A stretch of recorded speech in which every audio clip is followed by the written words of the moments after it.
अस्सलाम वालेकुम स्टूडेंट्स, मैं हूं अब्दुल कुद्दूस बेग, आपका फिजिक्स टीचर। आज का हमारा टॉपिक ऑफ डिस्कशन है supplementary units. Students, first chapter का ये बहुत ही इंपॉर्टेंट और न्यू टॉपिक है जिसके बारे में आपको पहले बिल्कुल भी नॉलेज नहीं है। तो स्टार्ट करते हैं आज के लेक्चर को। स्टूडेंट्स, आज हम डिस्कस करेंगे सप्लीमेंट्री यूनिट्स, लेकिन सप्लीमेंट्री यूनिट्स को स्टार्ट करने से पहले हम थोड़ा सा इसका इंट्रोडक्शन डिस्कस कर लेते हैं। स्टूडेंट्स, प्रीवियस लेक्चर में हमने इंटरनेशनल सिस्टम ऑफ यूनिट्स को स्टार्ट किया था और उसमें हमने देखा कि इंटरनेशनल सिस्टम ऑफ यूनिट्स के मुताबिक यूनिट्स को 3 कैटेगरीज में डिवाइड किया जाता है: base units, derived units and supplementary units. लेकिन स्टूडेंट, सप्लीमेंट्री यूनिट्स किन बेस क्वांटिटीज के यूनिट्स हैं?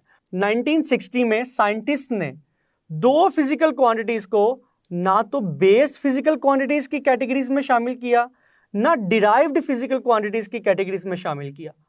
तो स्टूडेंट्स, वो 2 फिजिकल क्वांटिटीज कौन सी थी, देखते हैं। स्टूडेंट्स, सबसे पहले वो जो 2 क्वांटिटीज थी, these are the quantities of geometry. तो हम लिख सकते हैं geometrical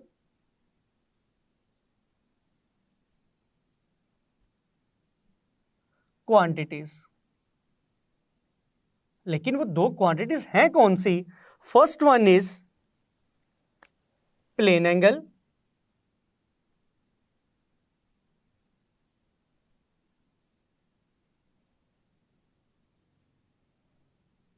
and second one is solid angle.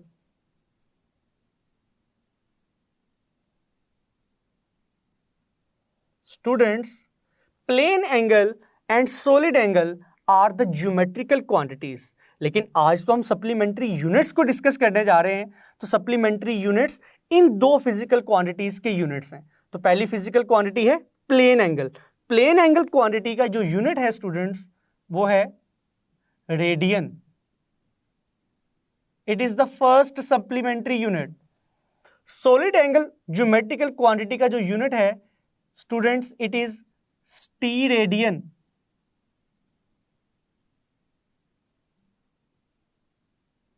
तो आप देख सकते हैं सप्लीमेंट्री यूनिट्स कौन से 2 यूनिट्स हैं।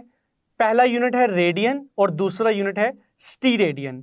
रेडियन किस ज्योमेट्रिकल क्वांटिटी का यूनिट है? Plane angle. स्टीरेडियन किस ज्योमेट्रिकल क्वांटिटी का यूनिट है? Solid angle. तो स्टूडेंट, स्टार्ट करते हैं प्लेन एंगल के यूनिट रेडियन और सॉलिड एंगल के यूनिट स्टीरेडियन को डिफाइन करने से। तो सबसे पहले इनकी डेफिनेशन को डिस्कस करते हैं।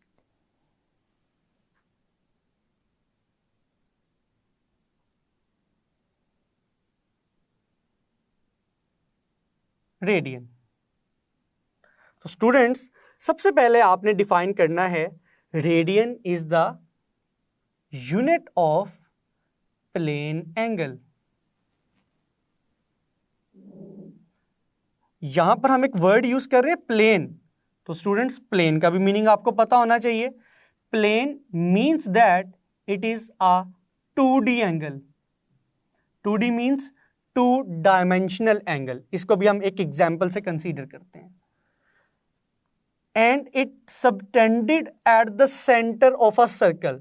अगर डेफिनेशन की बात की जाए, जो कि आपकी टेक्स्ट बुक में लिखी हुई है, radian is the plane angle which is subtended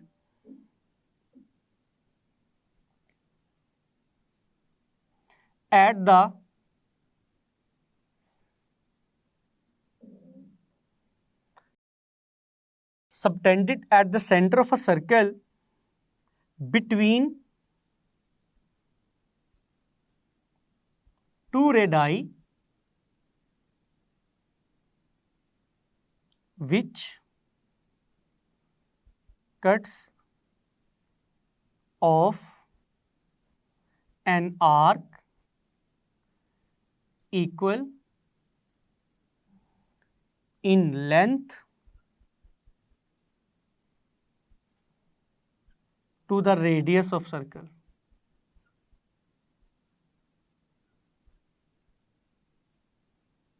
तो स्टूडेंट्स, आइए देखते हैं इस डेफिनेशन का मतलब क्या है। इस डेफिनेशन को अंडरस्टैंड करने के लिए हम एक डायग्राम की हेल्प लेते हैं। Late consider a circle, for example हमारे पास एक सर्कल है और इस सर्कल का सेंटर है O, और एक पार्टिकल जो कि सर्कल के सर्कमफेरेंस के ऊपर लाई करता है, इट इज A, और अगर ये पार्टिकल A से मूव करके on the circumference of the circle point B तक पहुंचता है, these are the 2 points on the circumference of the circle.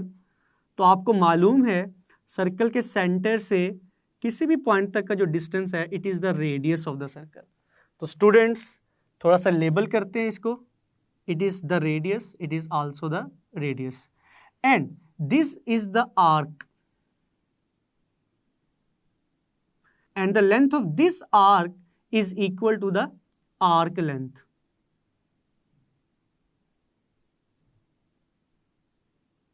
तो स्टूडेंट्स डेफिनेशन को एनालाइज करते हैं। Radian is the plane angle which subtended at the centre of the circle, the central angle of the circle will be 1 radian. Condition क्या है? Between 2 radii. 2 radii आप देख सकते हैं कि यहां पर 2 रेडियस के दरमियान ये एंगल, ये बनने वाला एंगल क्या होगा? 1 रेडियन होगा। लेकिन कब? When an arc length is equal to the radius of the circle. It means that कि जितना इस सर्कल का रेडियस है अगर उतनी ही आर्क लेंथ हो, मींस दैट इस डायरेक्शन में कवर किए जाने वाला डिस्टेंस अगर सर्कल के रेडियस के इक्वल है तो सर्कल के सेंटर पे बनने वाला एंगल क्या होगा?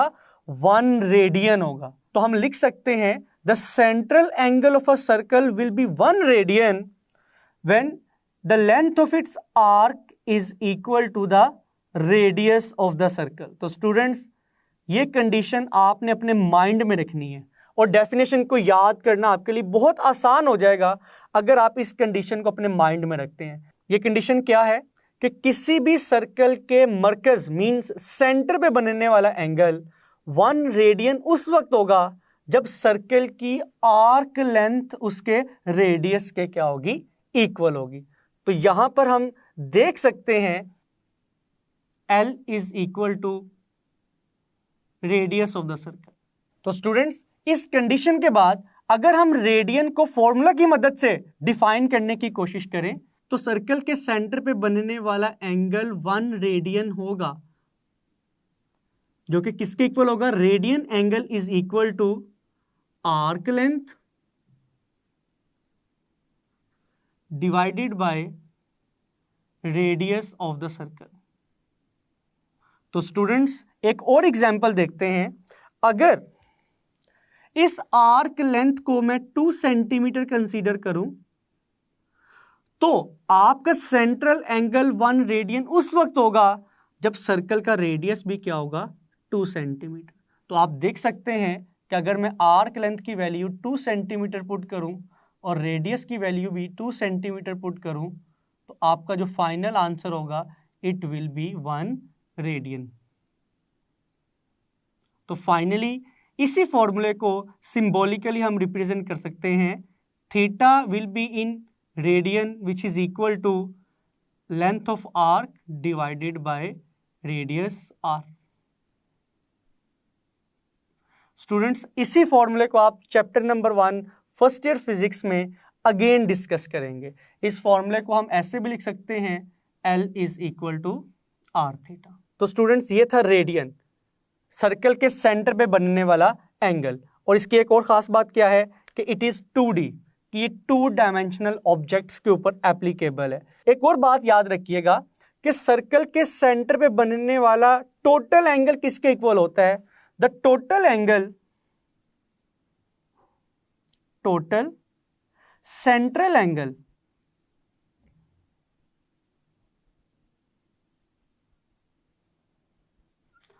of a circle is equal to 2 पाई, और 2 पाई को हम 360 भी कंसीडर करते हैं। एमसीक्यूज के लिए एक और बात बहुत इंपॉर्टेंट है, क्योंकि स्टूडेंट्स एंगल को रेडियन और डिग्री दोनों में मेजर किया जाता है। 1 radian is equal to 57.3 degree. अगर इसके प्रूफ को डिस्कस किया जाए तो जैसा कि हमें मालूम है 2 पाई रेडियन जो कि सर्कल के सेंटर पे बनने वाला टोटल एंगल है, it is equal to 360 degree. अगर 2 पाई को मैं इक्वल के उस तरफ शिफ्ट करूं तो यहां पर बाकी रहेगा 1 रेडियन जो कि किसके इक्वल आएगा 360 divided by 2 pi after putting the value of pi which is equal to 3.14। और जब आप इस फ्रैक्शन को सॉल्व करेंगे तो आपका फाइनल आंसर आएगा 57.3 डिग्रीज। तो स्टूडेंट्स कुछ रिजल्ट्स को आपको मेमोराइज करना पड़ेगा। तो अब तक स्टूडेंट्स हमने सबसे पहले रेडियन की डेफिनेशन को डिस्कस किया, सर्कल के सेंटर पे बनने वाले एंगल को रेडियन बनाने के लिए जो कंडीशन थी उसको डिस्कस किया। देन हमने ये भी देखा कि सर्कल के सेंटर पे बनने वाला जो टोटल एंगल है उसकी वैल्यू कितनी है, और लास्ट पे हमने रिलेशनशिप देखा रेडियन और डिग्री का, 1 radian is equal to 57.3 degree. तो स्टूडेंट्स रेडियन को डिस्कस करने के बाद हमारा जो दूसरा सप्लीमेंट्री यूनिट है वो है स्टीरेडियन। तो आइए देखते हैं स्टीरेडियन की डेफिनेशन और एक्सप्लेनेशन क्या है। जी स्टूडेंट्स, रेडियन को ब्रीफली डिस्कस करने के बाद अब हम स्टार्ट करने लगे हैं स्टीरेडियन को।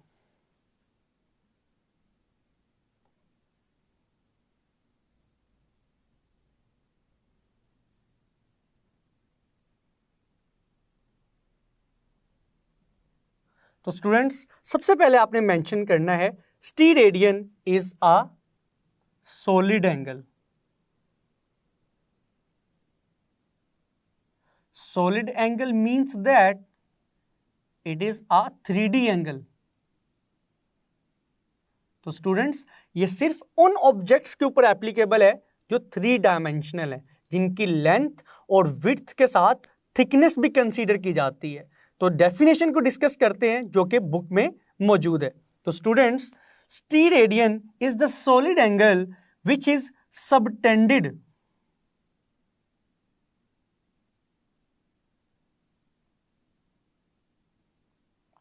at the center of a sphere when area of a patch is equal to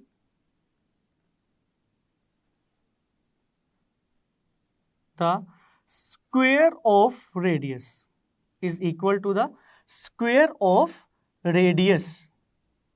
तो स्टूडेंट्स सबसे पहले आगे चलने से पहले हम देखते हैं कि स्टीरेडियन की डेफिनेशन रेडियन की डेफिनेशन से किस तरह डिफरेंट है। फर्स्ट डिफरेंस इज रेडियन एक प्लेन एंगल था, स्टीरेडियन एक सॉलिड एंगल है। प्लेन एंगल 2D होता है लेकिन सॉलिड एंगल क्या होता है 3D। अगर डेफिनेशन की बात करें तो रेडियन सर्कल के सेंटर पे बनने वाला एंगल है, लेकिन स्टीरेडियन स्फेयर के सेंटर पे बनने वाला एंगल है। तो स्टूडेंट्स रेडियन की कंडीशन क्या थी कि when the arc length is equal to the radius of the circle, तो सर्कल के सेंटर पे बनने वाला एंगल क्या होगा 1 रेडियन होगा। लेकिन स्टीरेडियन की कंडीशन क्या है, when the area of a patch is equal to square of radius, area becomes equal to the square of radius. लेकिन स्टूडेंट्स अभी आपको इस तरह समझ नहीं आएगी, हम कंसीडर करते हैं एक एग्जाम्पल। स्टूडेंट्स इस डेफिनेशन को मजीद अच्छे से समझने के लिए हम एक एग्जाम्पल कंसीडर करते हैं। स्टूडेंट्स एक सर्कल को तो मैं इस लाइट बोर्ड पे ड्रॉ कर सकता हूं, लेकिन एक स्फेयर को मैं इस लाइट बोर्ड पे ड्रॉ नहीं कर सकता, क्योंकि स्फेयर एक 3D ऑब्जेक्ट है। अगर स्फेयर की बात की जाए तो आपके माइंड में एक फुटबॉल आ जाना चाहिए। Football is an example of sphere, लेकिन हम इस सर्कल को ही एक स्फेयर कंसीडर कर लेते हैं, लेकिन यहां पर हम इस स्फेयर का एक स्मॉल पैच कंसीडर करेंगे। ये पैच आप समझ लें, looks like a cone. It is at the center of the sphere, which is represented by O. It is the radius of this patch and it is also the radius. But this patch but इस patch का हम क्या consider करेंगे, area. तो students अगर इसी कोन को मैं सेपरेटली ड्रॉ करूं तो आप देख सकते हैं कि इस सेंटर ऑफ स्फीयर से हम स्टार्ट करेंगे। क्या ये कोर्नेटो कोन की तरह नहीं, क्या ये कोर्नेटो कोन की तरह नहीं बन गई? तो आप देख सकते हैं ये भी रेडियस है, ये भी रेडियस है, लेकिन ये जो हमारे पास एरिया एलिमेंट है, एक सर्कुलर रीजन बन रहा है, अगर इसका एरिया ए कंसीडर किया जाए तो स्फीयर के सेंटर पे बनने वाला एंगल 1t रेडियन होगा जब इस पैच का एरिया रेडियस के स्क्वायर के इक्वल होगा। तो स्टूडेंट ये है वो कंडीशन जिसके मुताबिक स्फीयर के सेंटर पे बनने वाला एंगल क्या होगा, 1t रेडियन होगा when the area of this patch is equal to the square of its radius। तो स्टूडेंट अगर फॉर्मूला की बात की जाए, angle in t radian will be equal to area of patch divided by square of its radius। तो students ये है वो कंडीशन, ये है वो फॉर्मूला जिसके मुताबिक सर्कल के सेंटर पे बनने वाला एंगल क्या होगा, 1t रेडियन होगा। अगर ऑब्जेक्टिव की बात की जाए, जिस तरह हमने ये मालूम किया कि सर्कल के सेंटर पे बनने वाले टोटल एंगल की वैल्यू क्या होती है, 2 पाई, इसी तरह स्फीयर के सेंटर पे बनने वाले टोटल एंगल की वैल्यू क्या होगी, 4 pi. Total angle at the centre of sphere is equal to 4 pi. तो स्टूडेंट्स यहां तक हमने रेडियन और टी रेडियन को बहुत ही ब्रीफली डिस्कस किया, लेकिन एक और अटेम्प्ट जिसमें मैं एक एक्टिविटी की मदद से रेडियन और टी रेडियन के कॉन्सेप्ट को समझाने की कोशिश करता हूं। स्टूडेंट्स आपको ये पेपर दिखाई दे रहा होगा, अगर मैं इस पोर्शन को, इस डॉट को सर्कल का सेंटर कंसीडर करूं और ये बनने वाली लाइन अगर इस सर्कल का रेडियस है and this is the arc, तो आप देख सकते हैं सेंटर पे, इसके सेंटर पे बनने वाला एंगल 1 रेडियन उस वक्त होगा जब ये आर्क लेंथ इस सर्कल के रेडियस के क्या हो जाए, इक्वल हो जाए। This is an example of radian. लेकिन अगर टी रेडियन की बात की जाए, उसके लिए तो हमें एक 3D ऑब्जेक्ट चाहिए जो कि एक स्फीयर है, और स्फीयर का एक पैच चाहिए, एक सेगमेंट चाहिए। तो आप ये कंसीडर कर सकते हैं, ये एक कोन कंसीडर की जा सकती है। तो स्टूडेंट्स आपके सामने ये एक पैच दिखाई दे रहा है आपको, अगर इस पैच का एरिया फाइंड किया जाए, अगर वो एरिया इस स्फीयर के रेडियस के स्क्वायर के इक्वल हो, तो इस कोन के सेंटर पे बनने वाला एंगल क्या होगा, 1t रेडियन होगा। तो स्टूडेंट्स मैं उम्मीद करता हूं कि आज का टॉपिक आपको बहुत अच्छे से समझ आया होगा और आपने इसको अच्छे से प्रिपेयर करने। मिलते हैं नेक्स्ट लेक्चर में, तब तक के लिए अपना ख्याल रखिएगा। अल्लाह हाफिज।